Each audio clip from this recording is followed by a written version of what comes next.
la presentación. Ya.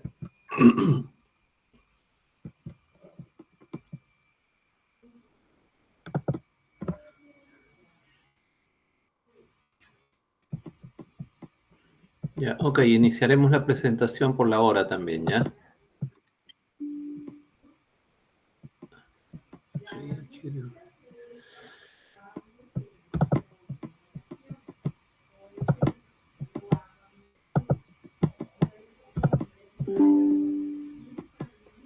Dar inicio a dos temas muy importantes en hematología, dos neoplasias hematológicas. Una de ellas es el mieloma múltiple, el cual se caracteriza por ser una neoplasia de células plasmáticas. Es la segunda más frecuente, llega hasta más del 15% de todas las neoplasias hematológicas. Un breve índice: displasia de células plasmáticas, diagnóstico, tratamiento y pronóstico.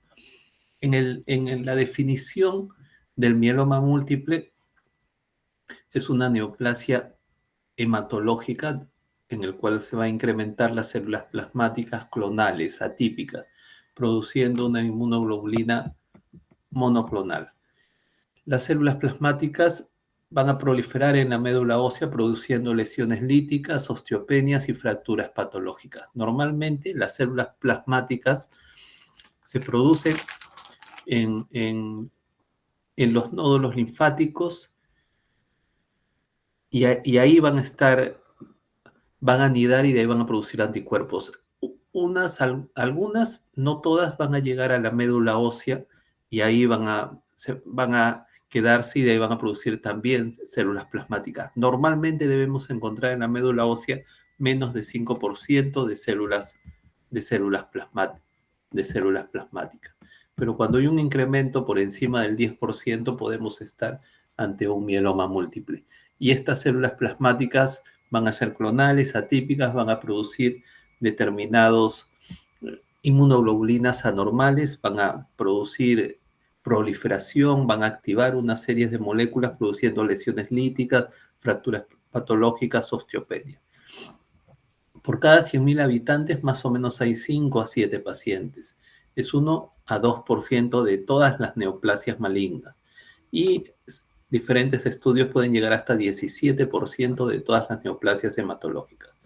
Es muy rara por debajo de los 40 años y algo muy importante, se da en adultos mayores, la edad media es de 67 años.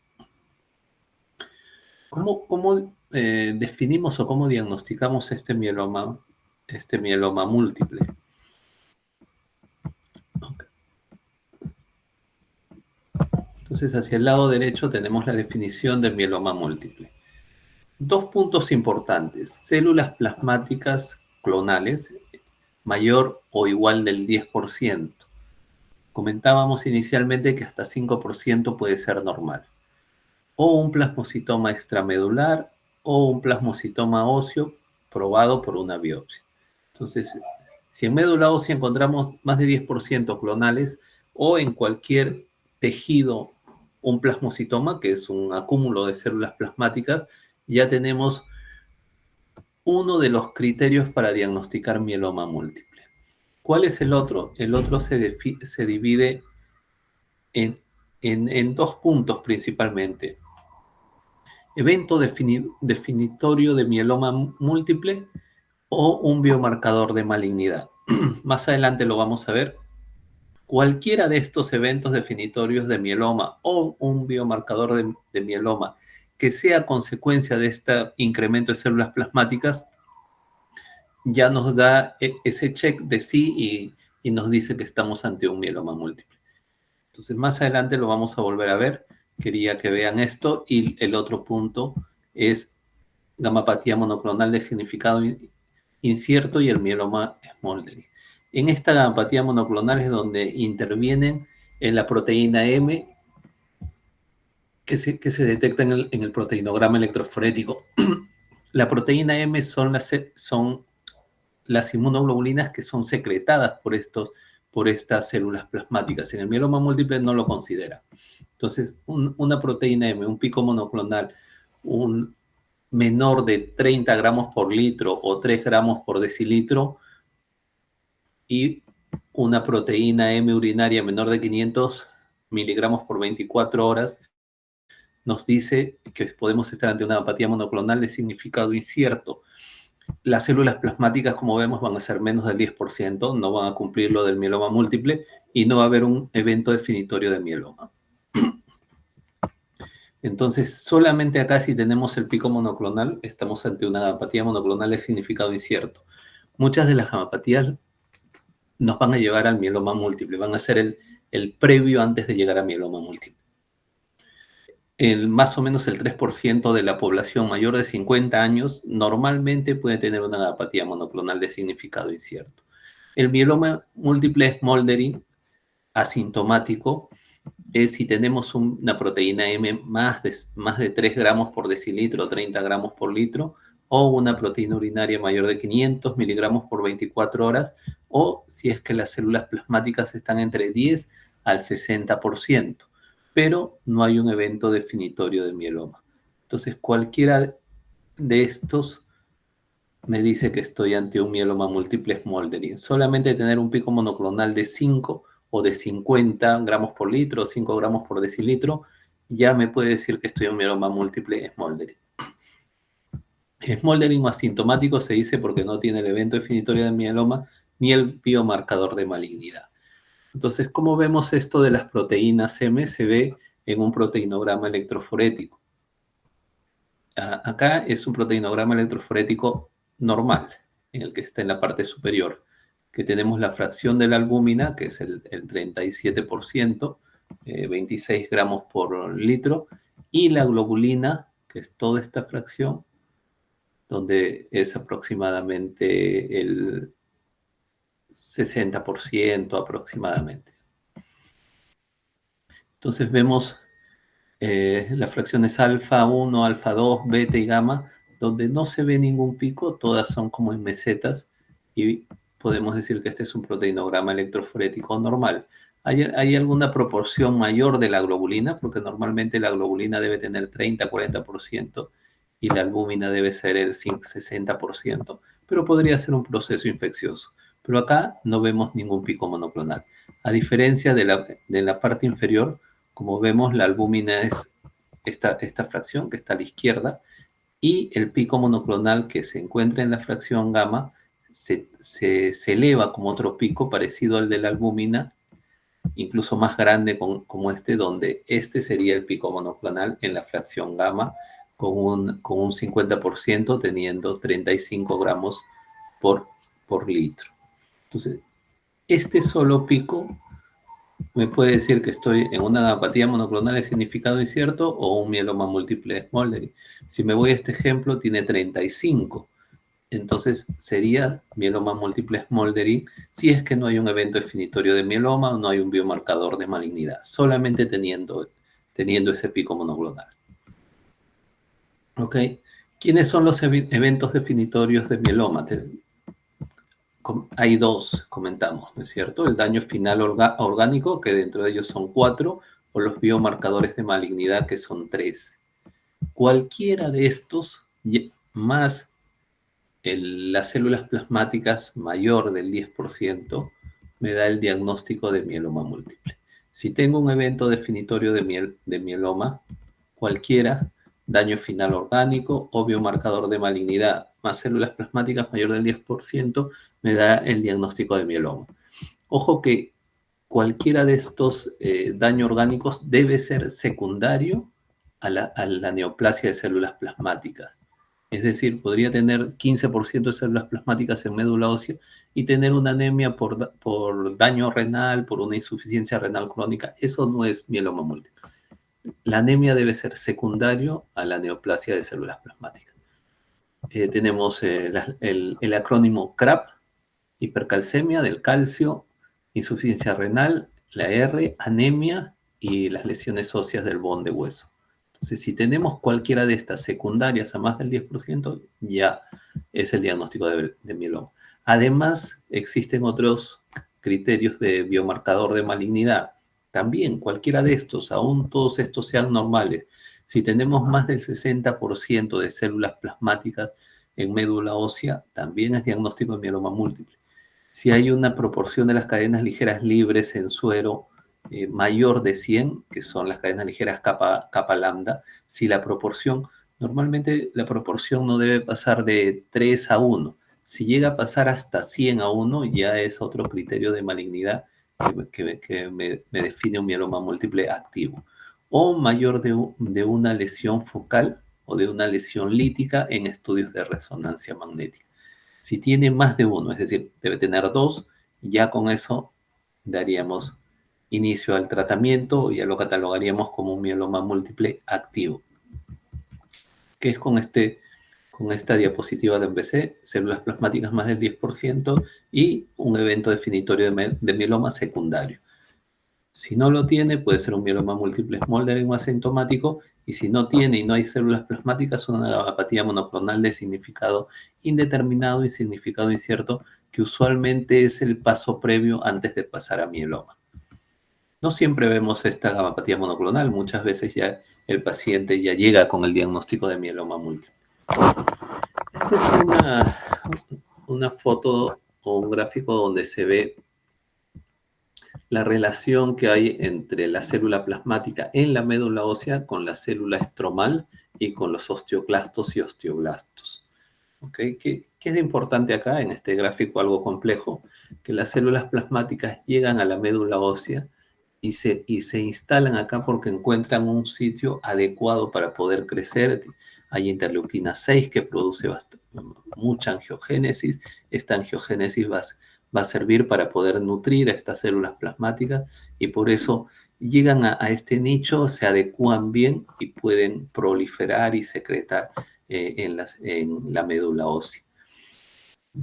Se unen estrechamente con BECAN, con unos receptores de estas células estromales de médula ósea. Luego van a producir interleuquinas 6 que van a producir angiogénesis, se van a unir al osteoclasto con el RANC y este osteoclasto va a producir mayor lesión ósea. Esta es la razón por la que se activa mayor cantidad de este RAN-L que los va a activar y va a producir mayor trabajo de estos osteoclastos, que su principal función es la destrucción ósea, y los osteoblastos, que son los formadores de huesos, con esta osteoprotegrina, se van a inhibir. Este mismo RAN va a mandar órdenes moleculares para inhibirlos. Entonces va a existir un incremento de estos osteoclastos destruyendo el hueso, produciéndose esas lesiones líticas, produciéndose fracturas óseas e inhibiendo los osteoblastos, que son los regeneradores del hueso. Okay, existen una serie de moléculas, factor de crecimiento endotelial vascular, el cual van a producir mayor cantidad de vascularización por la angiogénesis para que puedan nutrirse estas células del mieloma múltiple. ¿Y cómo llegamos a que se produzca estas células plasmáticas en demasía? Como toda neoplasia no hay una causa específica, pero va de una médula ósea o de unas células plasmáticas normales a una apatía monoclonal de significado incierto, a un mieloma múltiple intramedular, extramedular y a una leucemia de células plasmáticas, que es más agresivo. Entonces, hasta el 3% mayores de 50 años pueden tener una apatía monoclonal de significado indeterminado, donde vamos a encontrar algunas alteraciones cromosómicas que los van a adquirir. Puede ser hasta en un 50% hiperdiploidías, o puede haber hasta un 50% alteraciones del cromosoma, alteraciones de la cadena pesada que se encuentran en el cromosoma 14. Para que ocurra este evento, porque un paciente con gamapatía monoclonal incierto puede vivir toda su vida y morirse de cualquier otra cosa y no desarrollar mieloma múltiple, y puede convertirse en un mieloma múltiple si existe además otra lesión genética, una translocación secundaria, una activación oncogénica, donde ya va a producir mayor incremento de estas células plasmáticas clonales que van a ir a la médula ósea, se van a unir a las células estromales, van a producir destrucción ósea, y extramedular si logran salir de la médula ósea, y leucemia de células plasmáticas sí salen a la sangre periférica. Leucemia de células plasmáticas se define como mayor del 5% de células plasmáticas en sangre periférica. Entonces, conforme va avanzando, la resorción ósea se altera, incrementa la angiogénesis, produciendo mayor cantidad de células plasmáticas. Nuevamente, sabemos que los linfocitos B se convierten en células plasmáticas. Hay un cambio genético que se cree que puede ser debido a una respuesta normal a una estimulación antigénica, probablemente un proceso viral o un proceso inmune, el cual va a dar una alteración del cromosoma, de la cadena pesada de la inmunoglobulina en un 50%, localizado en el cromosoma 14 o una hiperdiploidía. Y nos lleva al paso de una apatía monoclonal de significado indeterminado. En un segundo evento, hay una lesión genética que va a alterar, que va a ayudar o va a sumar a producirse este mieloma múltiple, que puede ser alteración del gen MYC, translocaciones secundarias, mutaciones RAS, y también en el microambiente incremento de esta angiogénesis y actividad en la interleuquina 6, produciéndose ya el mieloma múltiple o estas células plasmáticas incrementándose, produciendo daño final orgánico, tanto al hueso, el incremento del calcio, daño renal y anemia. Es muy parecido. Células B del centro germinal, gamapatía monoclonal de significado indeterminado, mieloma y fases extramedulares. Las alteraciones de estos cromosomas, en un 50% tenemos involucrado a la cadena pesada, la inmunoglobulina de la cadena pesada, alterado el cromosoma 14, y en un 50% hiperdiploidías, que pueden ser cualquiera de estas. Y luego se activa o se añade otra alteración o daño genético, que puede ser cualquiera de estas, y ya nos lleva a un mieloma múltiple. De la gamapatía monoclonal, 1% por año progresan a mieloma múltiple. Es decir, de cada 100 con gamapatía monoclonal, en 3% de la población mayor de 50 años, uno debería progresar a mieloma múltiple. Esto es un poco lo mismo. Okay. Igual, y volvemos a los criterios diagnósticos. A ver, un momento, creo que hay alguien que...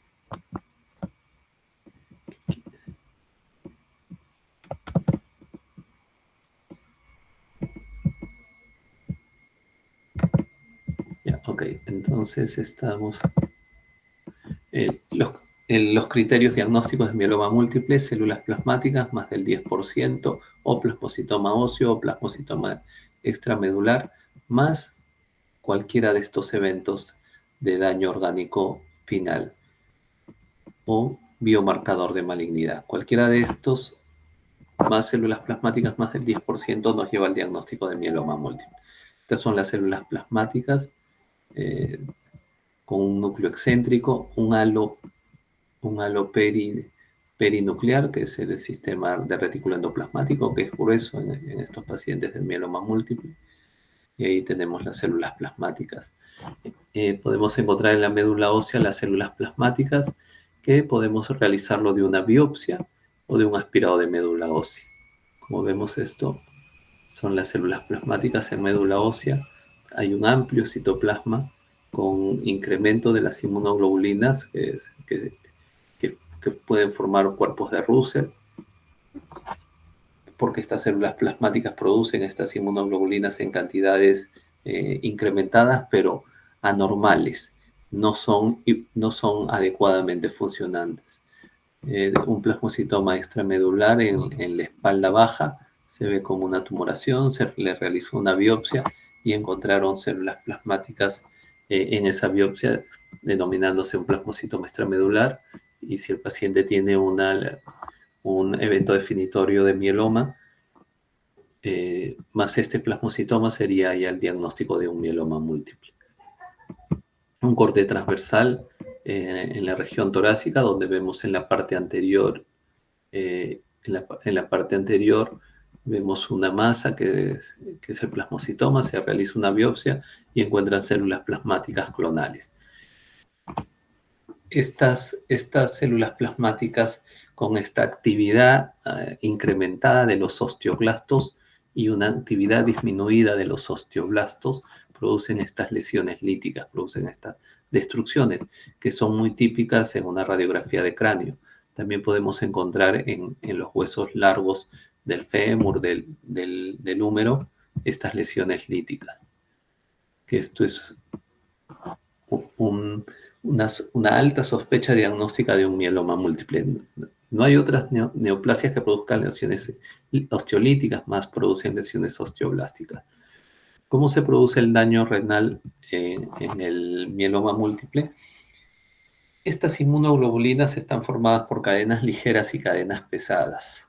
En las cadenas ligeras, normalmente el riñón puede reabsorber, pero cuando ya la cantidad de estas cadenas ligeras es muy elevada, se van a acumular en los túbulos colectores, en el asa ascendente de los túbulos colectores. Y estos se van a unir a la proteína de Tan-Horfman en el asa de Helen para formar cilindros que van a causar obstrucciones y van a producir nefropatías, van a producir daño renal. Okay. El diagnóstico de una anemia, de un mieloma múltiple, células plasmáticas más del 10% y un evento definitorio de mieloma. Se va a caracterizar por una anemia normocítica normocrómica en un 73% al diagnóstico y puede llegar hasta 97% en la evolución de la enfermedad. Entonces la anemia es el síntoma más frecuente o es hasta el 73%. Dolor óseo y fracturas patológicas llega al 60%. El dolor óseo suele ser central y a menudo con el movimiento se incrementa. Entonces el paciente suele estar quieto para que no se incremente el dolor. El daño renal, cuando tenemos la creatinina incrementada, más de 2 miligramos en aproximadamente el 20% se logra ver. No en todo se da el daño renal, hipercalcemia, en 28% podemos verlo. ¿Qué vamos a encontrar en el frotis periférico, en la lámina periférica que hacemos en estos pacientes para llegar al diagnóstico? Sin ser los criterios diagnósticos, pero el paciente llega con anemia, con lesiones líticas, se le hace su aspirado, biopsia, y con eso podemos llegar al diagnóstico, pero vamos a encontrar una formación de rouleaux que se ve como un acúmulo de pilas de moneda, hasta en el 50% de los casos. Leucopenia solo en el 20% y trombocitopenia 5%. Entonces, en más del 50%, entre 50 y 60%, podemos encontrar este fenómeno de Rouleaux. Esto se debe a que las células plasmáticas, al producir las inmunoglobulinas, hacen que estos glóbulos rojos se peguen, se unan como una pila de moneda.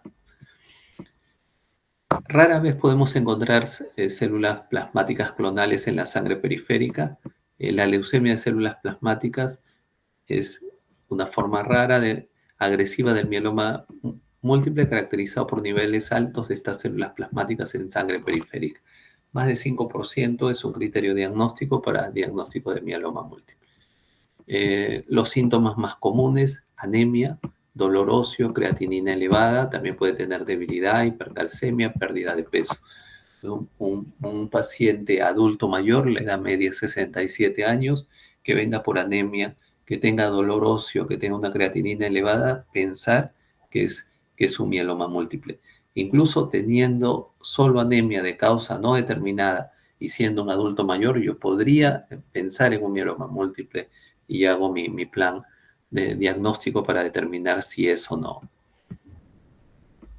Los mielomas múltiples, de acuerdo a la inmunoglobulina que producen, pueden ser de varios tipos, ¿no? De acuerdo a la inmunoglobulina, puede ser IgG hasta en un 52%, que es el más frecuente, es el primero. IgA, 20% aproximadamente, cadenas ligeras un poco bajo, 16 hasta 20%, y más raro aún, IgD, 2%, biclonal, 2%, Un mieloma múltiple IgM es muy raro, 0.5%.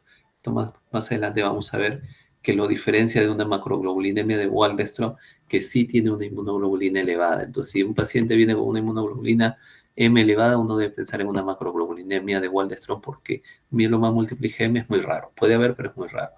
Y luego los no secretores hasta 6.5%. Nuevamente en el trazado electroforético, albúmina y la fracción de la globulina, el pico monoclonal se, se va a acumular en la zona gamma, por eso lo eleva como, como un pico igual al de la albúmina. Este es un proteinograma electroforético de un paciente con mieloma. Acá vemos la albúmina, alfa 1, alfa 2, beta, y miren la fracción gamma cómo está elevada en este asterisco. Casi o un poquito más grande que el albúmina. Acá se han acumulado todas las inmunoglobulinas del mieloma múltiple. Entonces se hace una inmunofijación, que es el que está a la derecha, para ver qué tipo de mieloma es. Como vemos, esta fracción gamma la encontramos acá y al hacer un corrido vemos en quiénes está. ¿Se hace el IgA? No, ahí no está el pico. IgM tampoco. En capa vemos que marca más denso, igual que en IgG, y en lambda no. Entonces concluyo que es un mieloma múltiple IgG capa con esta inmunofijación. Okay. En el diagnóstico diferencial tenemos la gamapatía monoclonal no IgM para diferenciarla de la IgM que está en el siguiente cuadro, y puede ser IgG o IgA. Tenemos, como ya habíamos comentado, una gamapatía monoclonal de significado incierto, 1%, algunos dicen hasta 2 por año evolucionan a mieloma múltiple, deben tener lo que ya habíamos comentado. Este es el mieloma múltiple asintomático, smoldering, y el mieloma múltiple activo con las células plasmáticas, más 10%, y el evento definitorio de mieloma, que puede ser daño orgánico o biomarcadores de malignidad. Si es IgM, acá entramos a lo que le comentaba, la macroglobulinemia de Waldenström es más relacionada con una apatía monoclonal IgM que encuentra incrementado. También puede haber mieloma múltiple IgM, pero hay algunas diferencias que lo vamos a ver en un momento. Hay gamapatía monoclonal de significado incierto IgM, también el pico monoclonal debe ser pequeño. Acá hay células linfoplasmocíticas en médula ósea. Hay un macroglobulinemia smoldering, donde tenemos también más de 3 gramos, o el pico IgM, infiltración linfoplasmocitaria más del 10% y no evidencia de síntomas por la macroglobulinemia. Y ya la macroglobulinemia propia, que tenemos una apatía monoclonal IgM, debe haber un pico monoclonal IgM, más del 10% de infiltración linfoplasmocitaria de médula ósea, que me van a marcar por citometría de flujo estos marcadores, el cual me van a orientar a una macroglobulinemia. Y también esto se va a caracterizar por no tener lesiones líticas. En cambio, un mieloma múltiple es muy raro, es 0.5%. Hay células plasmáticas en vez de infiltración linfoplasmocítica, y tenemos lesiones óseas y tenemos la traslocación 11-14. Entonces, esto me va a diferenciar de una macroglobulinemia de Waldenström. Primero, que el mieloma múltiple IgM es muy raro, 0.5%. Luego, que el mieloma múltiple va a tener lesiones líticas y va a tener en una gran proporción la traslocación 11-14. Mientras tanto, la macroglobulinemia de Waldenström no va a tener esta traslocación 11-14 y no van a haber lesiones líticas. Pasando ya al punto del tratamiento, entonces, ¿a quiénes tratamos? En la gamapatía monoclonal de significado incierto solo se observa 1% por año, a 1 a 2% por año va a evolucionar a mieloma múltiple. Ahí recién se trata. Sí, el mieloma múltiple sintomático, tampoco los mielomas múltiples asintomáticos. No hay evidencia de que el tratamiento haya demostrado beneficio. Entonces lo primero que debemos saber es si el paciente es elegible o no a trasplante. Hasta hace 10 años, 65 años era el corte, ahora es 70 años a nivel del Perú, y algunos consideran hasta 77 años que son elegibles a trasplante autólogo. A cualquiera, si es elegible a trasplante autólogo o no elegible, hay que dar una terapia de inducción, una terapia inicial. Con esta terapia de inducción lo que queremos es remitir la enfermedad, bajar ese porcentaje que viene con células plasmáticas en médula ósea de 50-60% a menos del 5%. Si es elegible a trasplante, se consolida con el trasplante. La consolidación es el trasplante autólogo, las trasplantes de células progenitoras, luego se da mantenimiento. Si no es elegible para trasplante, es decir, no va a ir a trasplante autólogo, la consolidación es más ciclos de quimioterapia y el mantenimiento es quimioterapia pero menos intensa. Y luego tenemos pues el tratamiento de enfermedad de recaída si es que el paciente recae. Acá tenemos algunos sistemas de estadiaje para ver en qué estadio está. El que utilizamos nosotros es muy sencillo, es con beta-2 microglobulina y albúmina. Es el sistema de estadiaje internacional. Si es menos de 3.5, utiliza la beta-2 microglobulina y la albúmina. Beta-2 microglobulina más de 5.5, estadio 3. Beta-2 microglobulina menos de 3.5, que es normal, y albúmina mayor o igual de 3.5, que es normal, estadio 1. Todo lo demás cae en el estadio 2. Este es el sistema de estadiaje revisado que le incrementa a estos tres estadios alteraciones a nivel molecular que se detectan por FISH, muy difícil para nosotros poder hacerlo. Agregan la deleción del 17P, traslocación 414, traslocación 416, que le da peor pronóstico. La deshidrogenasa láctica sí la tenemos. Entonces, ¿cuándo es estadio 3? Beta 2 mayor de 5.5 y alto deshidrogenasa láctica o cualquiera de esas delecciones. Cuando es estadio 1, sí, tiene que seguir cumpliéndose el estadio 1 del sistema de estadiaje internacional y además estar normal la deshidrogenasa láctica y no tener delecciones. Y además el estadio 2 es el que cae en cualquiera de estos. Y este es el revisado 2, donde agregan acá la amplificación del cromosoma 1Q. Entonces ahí le dan un puntaje y de acuerdo a esto se cataloga en estadio 1, estadio 2, estadio 3 y 4. Entonces, esto de los estadiajes me sirve para definirlo si es un mieloma múltiple de alto riesgo, si es que tiene algunas de las alteraciones cromosómicas o no, y a ellos le planteo el tratamiento. Si es de alto riesgo y es candidato a trasplante, se le da 3 a 6 ciclos de 4 drogas. Más adelante lo vamos a ver, pero son de 3 a 4 drogas se debe dar para remitir la enfermedad. Luego se colecta y se trasplanta. Si no es candidato para trasplante, se da 8 a 12 ciclos de 3 a 4 drogas también, de 3 a 4 fármacos, pero se da hasta 12 ciclos. Y luego se puede seguir mantenimiento con 2 ciclos más, con 2 drogas.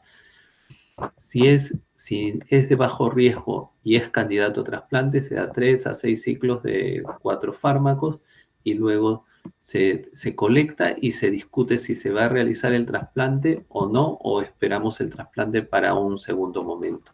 Estas células colectadas son del propio paciente, se pueden criopreservar a menos 196 grados y pueden permanecer ahí por muchos años y cuando el paciente recae se puede utilizar esta célula.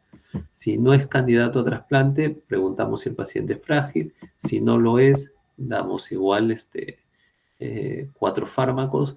Si es frágil, bajamos a 3 o 2 fármacos y damos 8 a 12 ciclos. Estas son las drogas que usualmente utilizamos: bortezomib, lenalidomida, dexa. Bortezomib es un inhibidor de proteasoma, lenalidomida es un inmunomodulador y el corticoide que también actúa como quimioterápico. Estas 3 drogas se utilizan. Este es uno con los diferentes ciclos, día 1, 8, 15. Luego tenemos bortezomib ciclodexa. Y por último tenemos daratumumab, lena, dexa, dexametasona, con sus diferentes drogas, y estas son los diferentes fármacos que tenemos que debemos utilizar para una quimioterapia de inducción. De estos cualquiera se elige, el que tengamos a la mano. Nosotros en el hospital tenemos con facilidad borteciclodexa y podemos dar 4 a 6 ciclos, logramos remitir la enfermedad, hacemos la colecta, lo trasplantamos y luego le damos mantenimientos solo con lenalidomida. El pronóstico ha ido mejorando. Actualmente hay unas sobrevidas globales medias de 7 a 9 años. Inicialmente se utilizaba la escala de Dury-Salmón, que ya ha quedado obsoleta desde 1975. Luego el estadiaje internacional, que lo divide en 3 grupos de acuerdo a la albúmina y beta-2 microglobulina. Conforme pasan los años, las sobrevidas globales van mejorando. Del 2001 al 2005 era aproximadamente 4 años. Luego estamos mejorando en los tratamientos. Este es lo que utilizaba Dury-Salmón, ya obsoleto, hemoglobina, calcio. Algunos estudios todavía lo consideran. Esto es sencillo, el sistema de estadiaje internacional, lo que ya habíamos comentado. Fácil de recordar, beta-2 microglobulina más de 5.5 y entra al grupo 3. Y el grupo 1 o el estadio 1, beta-2 microglobulina 3 puntos, menor de 3.5 y la albúmina más de 3.5, que es lo normal, ¿no? Tenerlo menos de 3.5 y 3.5 por encima. Este es estadio 1 y lo demás es estadio 2. Esto para ver las sobrevidas de acuerdo a estos estadiajes en los diferentes continentes. Con el estadio 1, 2 y 3, las sobrevidas pueden ir hasta cerca de 8 años si es 1, en el 2 cerca de 6 años, 7 años y en el 1 cerca de 4 años. Muy parecido en los demás continentes. El sistema estadio internacional revisado, el cual le incrementa la deshidrogenasa láctica y las alteraciones cromosómicas 3 de lesión 17P, translocación 414 y 1416. Si todo está normal, estadio 1. Si está alterado, beta-2 microglobulina y elevado cualquiera, la deshidrogenasa láctica o cualquiera de estos, estadio 3, y el estadio 2, que no es ni estadio 1 ni 3. Entonces, de acuerdo a esto, se hicieron otras sobrevidas globales. Vemos el estadio 1 no alcanza hasta los 10 años que se está evaluando. El estadio 2 llega a una media de 83 meses y el estadio 3, el más agresivo, 43 meses, algo de 4 años. Entonces, ¿cuándo fueron apareciendo? Este es el sistema estadio internacional 2005, el revisado 2015 y el último, el revisado 2 2022, que les da puntaje que ya lo hemos visto previamente. Y esto es de acuerdo al revisado 2. En el estadio 1 no se alcanzó, el estadio 2 llega hasta 109 meses, el estadio 3 68 y el último, el 4, 38 meses. Muy parecidos estos sistemas de estadiaje internacional. Los últimos, el revisado 1 y el revisado 2, han agregado estas pruebas moleculares de lesión 17, translocación 414, 1416, para ver el pronóstico. Y la sobrevida, si es que el paciente tiene estadio 1, que no tiene ninguno de estos marcadores que son agresivos, puede llegar hasta más de 10 años en sobrevidas globales. Esto es lo que ocurre en Brasil en un estudio retrospectivo del 2009 al 2020, un estudio del mundo real, del mieloma múltiple. Más o menos tienen en promedio cerca de 95 meses de sobrevida global. Conclusiones para recordar, el mieloma sigue siendo una enfermedad incurable. Antes del mieloma múltiple existen 2 gamapatías intermedias, gamapatía monoclonal de significado incierto y el mieloma múltiple smoldering. El diagnóstico del mieloma múltiple se basa en las células plasmáticas clonales y en el evento definitorio de mieloma. En la fisiopatología tenemos 2 eventos principales, las que se inician en el ganglio linfático y migran a la médula ósea y proliferan. En la clínica, no se olviden de que el mieloma múltiple tiene daño renal, compromiso de anemia y compromiso del dolor óseo. No tiene los 3 a la vez, pero puede tener uno de ellos.